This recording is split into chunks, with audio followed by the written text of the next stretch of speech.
So today we're going to talk about diastasis recti, how to check for it, and a few things you can do to start to recover from having your baby. So diastasis recti is the separation of the rectus abdominal muscles. And this is a natural separation that happens as you're pregnant and your belly expands, right? To allow for that baby to grow. And what happens is your rectus abdominal muscles, they separate from that linea alba that runs in between. So postpartum, they come back together most of the time. And sometimes they don't come all the way back together, but a lot of the time they will naturally. And depending on what you did pre-pregnancy, during pregnancy, and then after is going to determine how fast they're going to heal and how fast they're going to close. So I worked really hard during my first 2 pregnancies and this pregnancy to just keep my whole abdominal area strong and my pelvic floor area strong to help my recovery come a lot faster. So, so I'm about 3 weeks postpartum right now. And what you're gonna do to check it is, I like to check every week just to see my progress because I'm a nerd like that. But it's fun too to see them come back together and to figure out what you need to do to bring them back together faster. Now, take it easy the first few weeks, right? Allow yourself to heal. I just checked. I didn't really do anything. But coming week 3, I'm starting to do little things to bring my body back together after having a baby.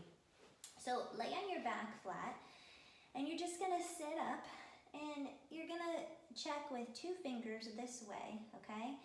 And you can either walk your fingers down your abdominals and feel between those rectus abdominal muscles. You'll feel like a little ridge in there. That's where you're gonna feel. It'll feel hard on both sides, and then you'll have a ridge. Now, if it's just all squishy, then sit up a little bit more and engage those abdominals a little bit if you can. And don't hold it for too long because we don't want to strain it. But so you can walk your fingers down, or you can check midpoints to see your progress. So that's what I like to do. First, I like to find your belly button and then check between your ribs and your belly button, right in the middle there. So I'm gonna sit up, I'm gonna feel the 2 hard ridges, and I'm gonna put my fingers in that gap. And I have about a 1.5 finger width gap right now. And then I'm gonna sit down. And then I'm gonna put my fingers at my belly button, and I'll sit up again and feel between there, and I have about 2 finger widths at my belly button.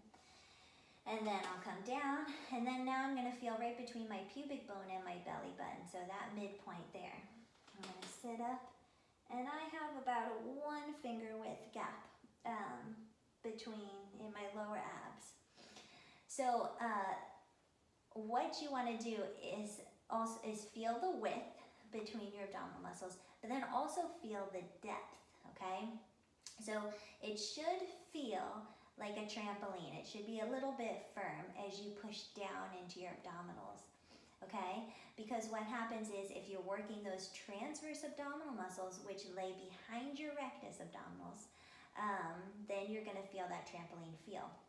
If you haven't been working them, it might feel a little squishy and a little bit deeper. And that means you need to start working those transverse abdominal muscles, which I have in other videos. Check out my YouTube videos or on my blog page for that. So you'll sit up again, and you'll just press down gently and see how deep it goes. Mine's not too deep, and it feels like a trampoline, okay? And then feel the other part. This is a little bit deeper at my belly button, but it's not too squishy there. It feels more firm. And then down lower, it's pretty firm, and it doesn't go down that far. So that's what you want, that trampoline feel. If it's squishy, you just know you need to work that transverse abdominals also. So I have a little bit of a gap all the way around. If you have more of a gap at the top, it means most likely means that you have a rib flare, and you can see mine, I have a rib flare here. And that is normal during pregnancy for your ribs to flare to allow room for that baby. But after, we need to work on those muscles to help pull those ribs back down, and that's gonna help close that gap up top too. If you have more of a gap at the bottom, it means probably probably during your pregnancy you were hanging forward into your hips, or you were more into an anterior pelvic tilt. So you want to work on pulling those hips back, standing up straighter when you're standing, and not letting your hips dip forward. So a few things you can do while you're laying here, those first few weeks of postpartum, with your baby, is you can work on, one, your 360 breath, okay? So this isn't just a belly breath, right? It's a full belly and back and lower rib breath, okay? So you're expanding the front part, but then you're also pushing down into the bed or table, whatever you're laying on. And I'll scoot down in a minute and show you what that looks like. So you'll work on that 360 breath, okay? And that breath alone is gonna help strengthen that core, okay? Because that diaphragm's a muscle too, right? And that's gonna help bring those abs back together. And then you can work on just a slight posterior pelvic tilt, okay? So that we're in that right alignment, our hips are in a more natural alignment, rather than that anterior pelvic tilt, which a lot of you may still be in from pregnancy, okay? And then also pulling your ribs down, okay? So engaging those muscles to pull your ribs down. So all three of those together will look like a breath, 360 breath, pushing down into the back, a little pelvic tilt, and then a engagement of those muscles around the ribs, okay? And let me scoot down so you can see that way, Junior. So you can see that breath.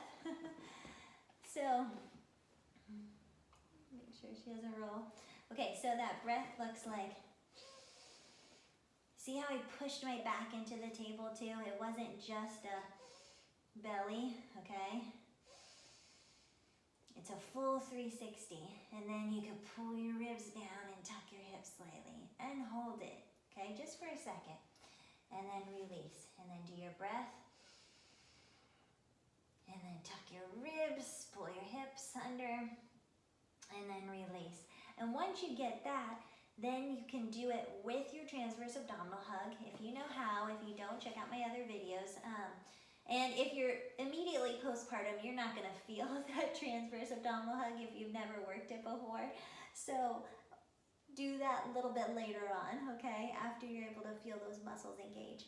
So you could do it with your transverse abdominal hug, and then you can also do it with your kegel. And again, if you haven't worked that before, you're not even gonna feel it a few weeks postpartum, so wait a month or two to start working on your kegel. So you can do your 360 breath,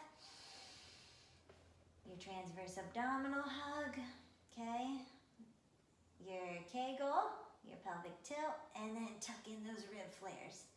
And you're working all those muscles around the abdominal area, and you should be able to talk to as you're engaging it. And that's gonna help strengthen that area and bring everything back together and release. And just do it a few times, 5 times here and there as you're laying down. A few weeks postpartum, if you find that you're starting to bleed more or have any other issues, then give yourself more time to heal before you start working on all these things. Give yourself time. Don't rush into too many exercises. Check out my other video for a few things you could do as you're laying here in your first few weeks postpartum. Give yourself a break. Give yourself time to heal. But if you do want something to do and you want to bring those abdominals back together a little faster, wait a few weeks and then do these gentle exercises and movements. And check yourself once a week if you want. And it's fun to see, oh wow, I got a little bit closer. My gap got a little bit closer. I'm making progress. And another thing to note, if you check yourself in the morning and then you check yourself in the evening and you find that the gap is further apart, that is normal. Most likely it's abdominal fatigue, right? Because especially if you're up throughout the day, those muscles are working all day long, and so by the end of the day they get tired, especially, while they're being built up. So that's okay if the gap is a little bit bigger at the end of the day. In the morning, it's going to be closer because they're fresh, you know, they haven't been working all day. So that's normal too, so don't be alarmed by that. And what else? Well, that's it. That's it for now. So that's how to check your diastasis recti postpartum and a few things you can do to help bring it back together.